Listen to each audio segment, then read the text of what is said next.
খাজানগর থেকে ভারতীয় 150 বস্তা অবৈধ চাউল উদ্ধার।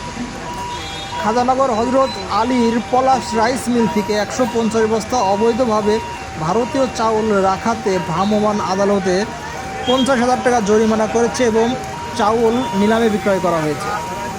আপনারা দেখছেন খাজানগর থেকে পলাশ রাইস মিলে এবং কুষ্টিয়া জেলা ম্যাজিস্ট্রেট তত্ত্বাবধানে আজকের এই ম্যাজিস্ট্রেট কোর্ট পরিচালনা করা হয় এবং এখানে যে চাউল পাওয়া যায় সেই চাউলগুলো নিলামে বিক্রয় করা হয়। এবং দেখছেন বিস্তারিত তথ্য জানাচ্ছে, কিন্তু সাইডের তথ্য শব্দের জন্য আসলে আপনাদের ঠিকভাবে দেখানো সম্ভব হচ্ছে না। তো যারা দেখছেন অবশ্যই ভিডিওটি অনেক লাইক কমেন্ট শেয়ার করবেন।